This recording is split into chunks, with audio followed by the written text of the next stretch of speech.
Hello, ഞാൻ Sona, hidden ഹാപ്പിനെസ്സിലെ consultant സൈക്കോളജിസ്റ്റാണ്. ഒരാൾക്കൂടുതൽ ഇരിക്കാനോ പെരുമാറാനോ ഏറെ ബുദ്ധിമുട്ടുന്നവരാണോ നിങ്ങൾ? അല്ലെങ്കിൽ നിങ്ങളൊരു കല്യാണ വീട്ടിൽ പോയെന്ന് വിചാരിക്കുക. ആ ഒരു സമയത്ത് മറ്റുള്ളവർ നിങ്ങളെ നോക്കുന്നുണ്ട് അല്ലെങ്കിൽ നിങ്ങളെ ശ്രദ്ധിക്കുന്നുണ്ട് എന്നൊരു തോന്നൽ നിങ്ങളുടെ ഉള്ളിൽ വന്നു കഴിയുമ്പം നിങ്ങൾക്ക് പേടി തോന്നാറുണ്ടോ? ഇനി അതും അല്ലെങ്കിൽ മറ്റുള്ളവർ നിങ്ങളെ ജഡ്ജ് ചെയ്യുമെന്ന് വിചാരിച്ച് അത്തരം സിറ്റുവേഷനിൽ നിന്നൊക്കെ ഒഴിഞ്ഞു മാറുന്നവരാണോ നിങ്ങൾ? എങ്കിൽ നിങ്ങൾക്ക് ചിലപ്പം സോഷ്യൽ ആൻസൈറ്റി ഡിസോർഡർ ഉണ്ടാവാനായിട്ടുള്ള ചാൻസ് ഉണ്ട്. സൊസൈറ്റി അല്ലെങ്കിൽ അപരിചിതർ എന്നിവയെല്ലാം നിങ്ങളെ ഭയം ഉണ്ടാക്കുന്നു എന്നുണ്ടെങ്കിൽ, അതിൽ നിന്ന് ഒഴിഞ്ഞു മാറുന്നു എന്നുണ്ടെങ്കിൽ, അതൊക്കെയാണ് ഈ ഒരു സോഷ്യൽ ആൻസൈറ്റിയുടെ പ്രധാനപ്പെട്ട ലക്ഷണം എന്ന് പറയുന്നത്. ഒറ്റയ്ക്ക് നിൽക്കുന്ന ഒരു സാഹചര്യം, അതിപ്പം ബസ് സ്റ്റോപ്പോ അല്ലെങ്കിൽ ഒരു കല്യാണ വീടോ എന്തോ ആവട്ടെ, ആ ഒരു സമയത്ത് മറ്റുള്ളവർ നിങ്ങളെ നോക്കുന്നുണ്ട് അല്ലെങ്കിൽ അവർ നിങ്ങൾക്കെതിരെ സംസാരിക്കുന്നുണ്ട് എന്നൊരു തോന്നൽ നിങ്ങളുടെ ഉള്ളിൽ വന്നു കഴിയുമ്പോൾ നിങ്ങൾ ഒന്നെങ്കിൽ അവിടെ നിന്ന് പോകുകയോ അല്ലെങ്കിൽ പോകാൻ ആഗ്രഹിക്കുകയോ ചെയ്യുന്നുണ്ടെങ്കിൽ അതും സോഷ്യൽ ആൻസൈറ്റിയിൽ വരുന്നത് തന്നെയാണ്. ഇനി ഒരു സോഷ്യൽ ഫംഗ്ഷനിലായിരിക്കുന്ന സമയത്ത് നിങ്ങളുടെ കൈകാലുകൾ വിറയ്ക്കുക അല്ലെങ്കിൽ ഹൃദയമെടുപ്പ് കൂടുക അല്ലെങ്കിൽ മറ്റുള്ളവരെ നിങ്ങൾ ജഡ്ജ് ചെയ്യും എന്ന തോന്നൽ നിങ്ങൾക്ക് ഉണ്ടാവുന്നുണ്ട്. ഇതൊക്കെയാണ് പ്രധാനമായിട്ടും സോഷ്യൽ ആൻസൈറ്റി വരുന്നത്. ഇത്തരം സിറ്റുവേഷനുകളിൽ നിങ്ങൾ ഒരുപാട് ബുദ്ധിമുട്ടുന്നുണ്ടെങ്കിൽ തീർച്ചയായിട്ടും നല്ലൊരു സൈക്കോളജിസ്റ്റിന് നിങ്ങളെ ഹെൽപ്പ് ചെയ്യാൻ വേണ്ടിയിട്ട് സാധിക്കും. ഒരു എക്സാമ്പിളായിട്ട് പറയുകയാണെങ്കിൽ, ഇപ്പം ഞാനൊരു സ്റ്റേജിൽ പ്രസംഗിക്കാൻ വേണ്ടി പോയി. ആ ഒരു സമയത്ത് ഒരുപാട് ആളുകൾ മുന്നിലുണ്ട്. എനിക്ക് എല്ലാവരെയും കൂടെ കണ്ട സമയത്ത് പെട്ടെന്ന് പേടിയായി, ടെൻഷനായി, പെട്ടെന്ന് വെപ്രാളം വന്നിട്ട് സൗണ്ടൊന്നും പുറത്തോട്ട് വരുന്നില്ല, സംസാരിക്കാനായിട്ട് വിചാരിച്ച കാര്യം പോലും ഓർമ്മ വരുന്നില്ല, അല്ലെങ്കിൽ എൻ്റെ കൈയും കാലും വിറയ്ക്കാൻ വേണ്ടി തുടങ്ങി, വിയർക്കാൻ വേണ്ടി തുടങ്ങി. അങ്ങനെയുള്ള ഒരുപാട് കാര്യങ്ങൾ എനിക്കുണ്ടായി. ആ ഒരു സമയത്തുള്ള ആ ഒരു ടെൻഷൻ അല്ലെങ്കിൽ ഒരു ആൻസൈറ്റി, നമുക്ക് ഈ ഒരു സോഷ്യൽ ആൻസൈറ്റി എന്ന് പറയാൻ വേണ്ടി സാധിക്കും. അതായത് ഒരു സോഷ്യൽ സിറ്റുവേഷനിലായിരിക്കുന്ന സമയത്ത് നമുക്കുണ്ടാവുന്ന ഒരു ടെൻഷൻ, മറ്റുള്ളവർ എന്നെപ്പറ്റി എന്ത് വിചാരിക്കും എന്നൊരു തോന്നൽ, ഇതൊക്കെയാണ് ഈ ഒരു സോഷ്യൽ ആൻസൈറ്റിയിൽ വരുന്നത്. ഈ ഒരു പബ്ലിക്കിലായിരിക്കുന്ന സമയത്ത്, പബ്ലിക്കായിരിക്കുമ്പോൾ തന്നെ ഒരു മിസ്റ്റേക്ക് ഞാൻ വരുത്താൻ വേണ്ടി പാടില്ല, അല്ലെങ്കിൽ എന്നോട് എത്ര പേര് വന്ന് സംസാരിച്ചാലും ഞാൻ നല്ല രീതിയിൽ സംസാരിക്കണം എന്നൊരു തോന്നൽ ഉള്ളിലുള്ളത് കൊണ്ട് തന്നെ മറ്റുള്ളവർ സംസാരിക്കാൻ വരുമ്പോൾ പെട്ടെന്ന് തന്നെ നമ്മൾ ടെൻഷൻ ആവുന്നു. ഞാൻ നേരത്തെ പറഞ്ഞ പോലത്തെ ഫിസിക്കൽ റിയാക്ഷൻസ് നമുക്ക് ഉണ്ടാവുന്നു. ആ ഒരു സമയത്ത് നമുക്കുണ്ടാകുന്ന ആക്ഷൻ എന്ന് പറയുന്നത് എങ്ങനെയെങ്കിലും ആ ഒരു സിറ്റുവേഷനിൽ നിന്ന് ഒഴിഞ്ഞു മാറുക, അതൊന്ന് അവോയ്ഡ് ചെയ്യുക എന്നുള്ളത് തന്നെയായിരിക്കും.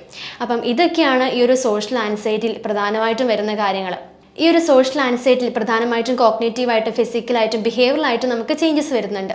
ഫിസിക്കലായിട്ട് ഞാൻ നേരത്തെ പറഞ്ഞ റിയാക്ഷൻസ് ആണ്, അതായത് നമ്മൾ വെപ്രാളം തോന്നുക, വിറയ്ക്കുക, വിയർക്കുക എന്നുള്ള കാര്യങ്ങളൊക്കെ നമുക്ക് ഉണ്ടാവുന്നത്. കോഗ്നിറ്റീവായിട്ടാണെങ്കിൽ ഞാനൊരു സിറ്റുവേഷൻ ഇറങ്ങുന്ന സമയത്ത് എങ്ങനെ അതിനെ മാനേജ് ചെയ്യും എന്നുള്ള ചിന്തകൾ. ഇനി ആക്ഷനിലോട്ട് വന്നു കഴിഞ്ഞിട്ടുണ്ടെങ്കിൽ എങ്ങനെയെങ്കിലും ആ ഒരു സിറ്റുവേഷനെ ഞാൻ അവോയ്ഡ് ചെയ്യണം എന്നുള്ള ചിന്ത. അപ്പം ഇതൊക്കെയാണ് മെയിനായിട്ടും സോഷ്യൽ ആൻസൈറ്റി വരുന്നത്. ഇത്തരം സോഷ്യൽ ആൻസൈറ്റി ഉള്ള വ്യക്തികൾ പബ്ലിക്കിലായിരിക്കുന്ന സമയത്ത് എനിക്ക് തിരക്കുണ്ടെന്ന് വരുത്തി തീർക്കാനും ശ്രമിക്കാറുണ്ട്. ഇപ്പോൾ ഒരു ഓഫീസിലായിക്കോട്ടെ അല്ലെങ്കിൽ പുറമെ ആയിക്കോട്ടെ, വെറുതെ ബുക്കുകൾ വായിച്ചുകൊണ്ടിരിക്കുക അല്ലെങ്കിൽ എഴുതിക്കൊണ്ടിരിക്കുക അല്ലെങ്കിൽ ഫോൺ വിളിച്ച് സംസാരിക്കുന്ന പോലെ അഭിനയിക്കുക, അങ്ങനെയുള്ള കാര്യങ്ങളും ഇവർ ചെയ്യാറുണ്ട്. കാരണം എന്താണെന്ന് വെച്ചാൽ മറ്റുള്ളവർ ഇങ്ങോട്ട് വന്ന് സംസാരിക്കാൻ വേണ്ടി പാടില്ല. അതുകൊണ്ട് തന്നെ ഐ കോണ്ടാക്റ്റ് ഒക്കെ ഒരു മാക്സിമം ഒഴിവാക്കാറുണ്ട്.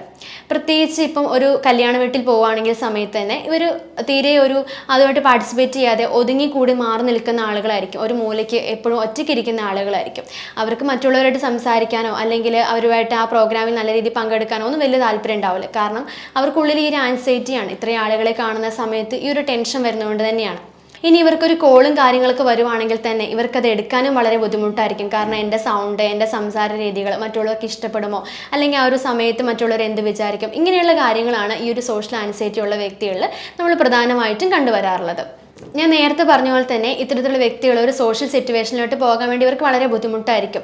ഇനി അങ്ങോട്ട് പോകണമെങ്കിൽ തന്നെ ഇവർ എന്തൊക്കെ അവിടെ ചെയ്യണം, ആ ഒരു കാര്യങ്ങളെല്ലാം നേരത്തെ തന്നെ മൈൻഡിൽ പ്ലാൻ ചെയ്ത് വെക്കും. ഞാൻ ഈ ഒരു സമയത്ത് അങ്ങോട്ടേക്ക് പോകണം, ഇത്രയും ആളുകളെ ഞാൻ കാണണം, അവരോട് സംസാരിക്കണം, എന്തൊക്കെ കാര്യങ്ങൾ സംസാരിക്കണം, എത്ര നേരം സംസാരിക്കണം, ഇങ്ങനെയുള്ള കാര്യങ്ങളൊക്കെ ഇവർ നേരത്തെ തന്നെ മൈൻഡിൽ പ്ലാൻ ചെയ്ത് വെക്കും. ഇങ്ങനെ എപ്പോഴും അങ്ങനെയുള്ള സിറ്റുവേഷനുകളെ മാക്സിമം ഒഴിവാക്കുകയും ഇനി അഥവാ പോകേണ്ടി വന്നിട്ടുണ്ടെങ്കിൽ തന്നെ നേരത്തെ എന്തൊക്കെയാണ് ചെയ്യേണ്ടതെന്ന് പ്ലാൻ ചെയ്ത് വെക്കുകയും ചെയ്യും ഇത്തരത്തിലുള്ള ആളുകൾ. ഇനി ഇവരൊരു പ്രസംഗിക്കുന്ന സമയത്തോ അല്ലെങ്കിൽ പ്രസൻറ്റേഷൻ്റെ ടൈമിലോ ആയിക്കോട്ടെ നല്ല രീതിയിൽ കണ്ടന്റ് ഒക്കെ പ്രിപ്പയർ ചെയ്ത് വന്ന ആളുകളായിരിക്കാം. പക്ഷേ ഒരുപാട് ആളുകളെ മുന്നിൽ കാണുന്ന സമയത്ത് ഒരു പേടി, അതായത് ഞാൻ അവരുടെ മുന്നിൽ വളരെ ചെറിയൊരാളാണ് അല്ലെങ്കിൽ എനിക്കൊന്നും അറിയില്ല എന്ന ചിന്തകൾ ഇത്തരത്തിലുള്ള വ്യക്തികൾക്ക് വന്നു കഴിയുമ്പം അവർക്ക് ആ ഒരു സമയത്തും വല്ലാത്തൊരു ടെൻഷനും ഒരു ആൻസൈറ്റി ഫീൽ ചെയ്യാറുണ്ട്. അപ്പം ഞാൻ നേരത്തെ പറഞ്ഞ പോലെ ഈ ഒരു സോഷ്യൽ ആൻസൈറ്റി എന്ന് പറയുന്നത് പ്രധാനമായിട്ടും മറ്റുള്ളവർ എന്നെപ്പറ്റി എന്ത് വിചാരിക്കും എന്നുള്ള ചിന്തകൾ, അതിൻ്റെ കൂടെ വരുന്ന പ്രധാനപ്പെട്ട ഫിസിക്കൽ റിയാക്ഷൻസ് കാര്യങ്ങളൊക്കെ തന്നെയാണ്. ഈ സോഷ്യൽ ആൻസൈറ്റി ഡിസോർഡർ എന്നത് നിങ്ങളെ സമൂഹത്തിൽ നിന്ന് തന്നെ ഡിറ്റാച്ച്ഡ് ആക്കുകയും നിങ്ങൾക്ക് അടുത്ത മാനസിക സമ്മർദ്ദം നൽകുകയും ചെയ്യുന്നു. അതുകൊണ്ട് തന്നെ നിങ്ങൾക്ക് ഇത്തരത്തിലുള്ള പ്രശ്നങ്ങൾ ഉണ്ടെന്നുണ്ടെങ്കിൽ തീർച്ചയായിട്ടും നല്ലൊരു മനഃശാസ്ത്ര വിദഗ്ധൻ്റെ സഹായം തേടുക തന്നെ വേണം. വീണ്ടും അടുത്തൊരു വീഡിയോ ആയിട്ട് കാണാം. Thank you.